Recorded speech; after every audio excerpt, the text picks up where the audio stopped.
Бисмилла. Ассаламу алейкум. Армысыздар ағайын. Алдарыңызда дәрігер Жұмадан Жарқынбекұлы.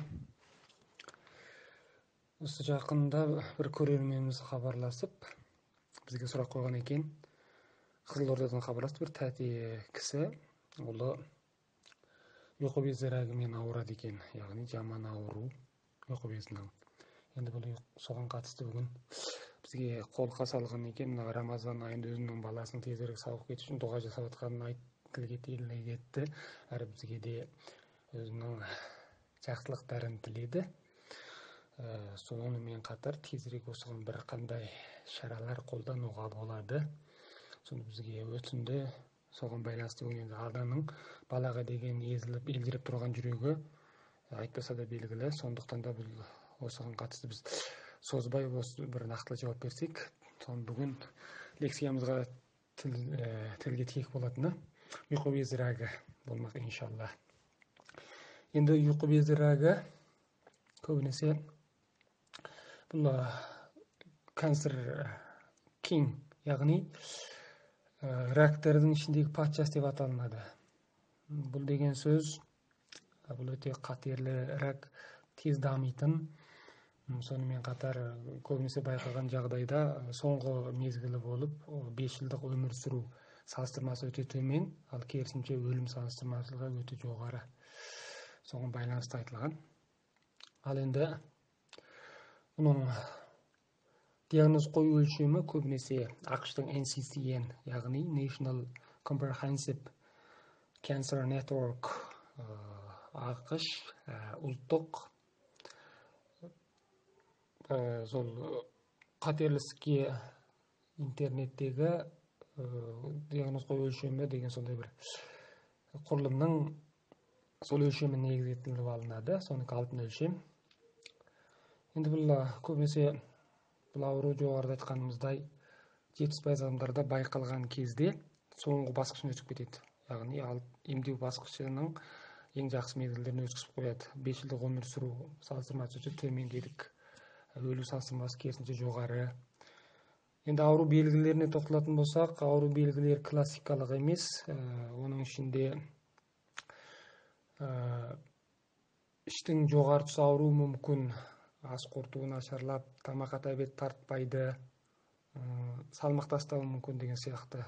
Енді бұл ауру белгілері көбінесе барлық осы ас қорыту жүйесіндегі аурулардың көбінде кездеседі. Сондықтан дәл осы белгілеріне қарап нақтылы байқап алу қиын. Ал енді соңғы мезгілдерінде өттің жүретін түтікшелерінің тосылуына байланысты көздің дәнекер қабықтары, тері деген сияқты сарғаю пайда болады. Ол енді соңғы басқыштарындағы бір белгілері. Енді егерде қандай да бір адамда осы жоғарыдағы белгілер байқалып дәрігерге жүгінген жағдайда, көмегіне жүгінген жағдайда, онда міндетті түрде осы ұйқы безінің ауруын ойластырып, әсіресе ұйқы безінің рагын сұрыптау туралы тексерулер жасаған қажет болып табылады. Енді шығыс медицинасында бұған бір аурудың райына байланысты түрге бөлетін болсақ, бірінші түрі ыстық ылғалдылықтың денеде жиналу сипатындық біріншісін айтуға болады.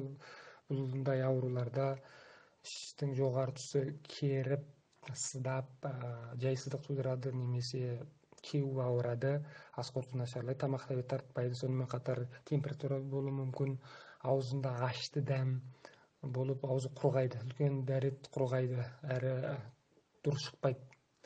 Сарғаю пайда болады, кіші дәрет қысқа әрі тез болады деген сияқты белгілер келеді. Екінші түріндегі ыстықтың уытының ішке жиналуы. Бұл түрдегісінде оң жақ қабырғаның асты ауырсынады, жүрек айниды, тәбет тартпайды, қалған белгілер ұқсас болып табылады бірінші түрдегісімен. Үшінші түрдегісінде ылғалдылықтың ортаңғы меридианда тосылуы денедегі. Жүрек айниды, одан кейін аузы бір құрғап, дәм кетіп тұрған сияқты. Үлкен дәрет бұндай түрінде сұйық болады. Ал енді төртінші түріне келетін болсақ, теріс энергияның ішкі ыстықтың іште жиналуы. Бұл түрдегісінде адам қызып тұрады, аузы құрғайды, төмен температура болады, түнде ұйықтаған кезде тер шығады, дене бітімі арықтау келеді, көбінесе арықтап кетеді, тіс пен мұрында қан шығу кездеседі. Ал енді 5-ші түрінде дем мен қанның әлсіздігінен болатын ауру түрі. Бұндай пациенттерде қозғала салысымен дем жетіспеушілік, аз қозғалса бұл дем жетіспеушілік, тамақтың қабылдануы азаяды, ішкебеді, беті сарғайып, немесе бетіне нұры кете бастайды. Үлкен дәреті сұйық, кіші дәреті ұзақ созылып келеді. Емдеу түріне өтетін болсақ, шығыс медицинасында көбінесе әртүрлі шөп дәрілерді қайнатып ішу арқылы бұған ем жасалынады. Жоғарыда айтылған сол аурудың райдың түріне байланысты шөп дәрілері, емдеу әдістері ыстықты айдап, ылғалдылықты кетіру, сонымен қатар уытты қайтару, ылғалдылықты кептіру, ас қорытуды күшейту, теріс энергияны қуаттандырып, денедегі қажетті қоректікті толтыру деген әдістерді, одан кейін қан толтыру, демді жетістіру деген сияқты шөп дәрілер қосылады. Нақтылы шөп дәрілерді айтатын болсақ, бүплеуір, томаға шөп, банша, рауағаш, мандарин жемісі, ақшұғынық, жем-жеміл, шылан, аспагүл, сонымен қатар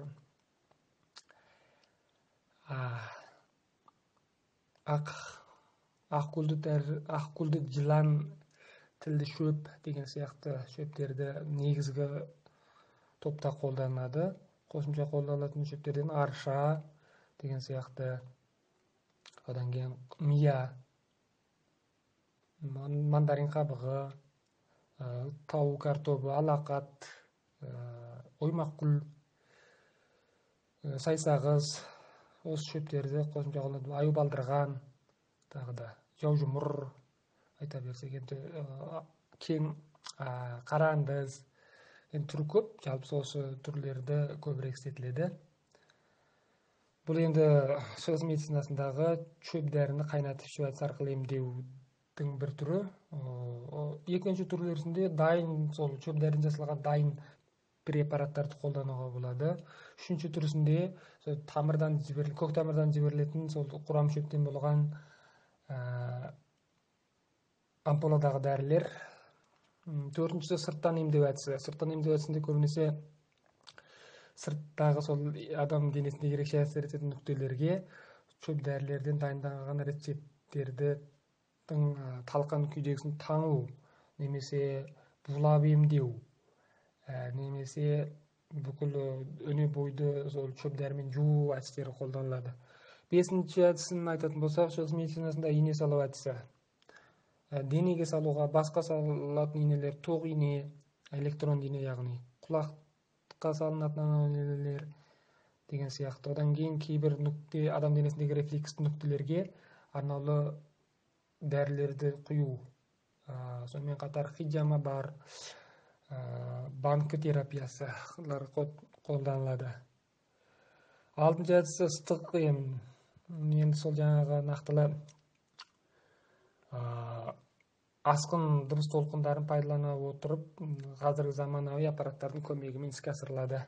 Жетіншісі, кейбір шөп дәрілерді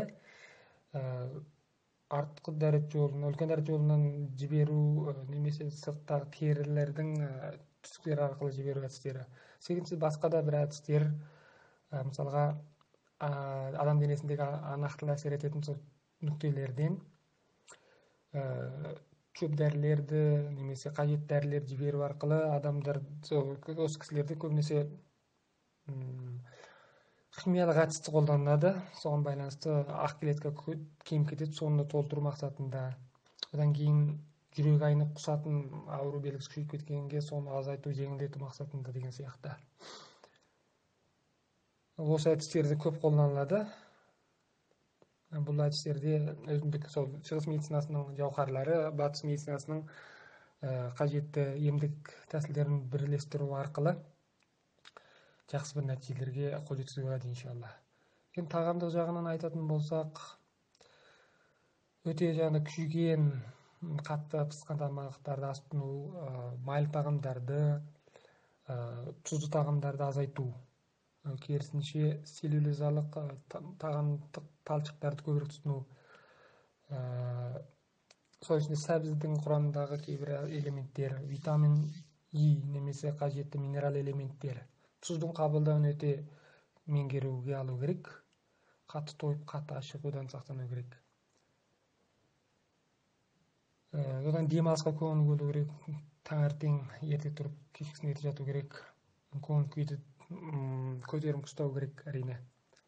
Бұл енді сол көңіл күйден де бір әсер тиетін аурулардың бір түрі.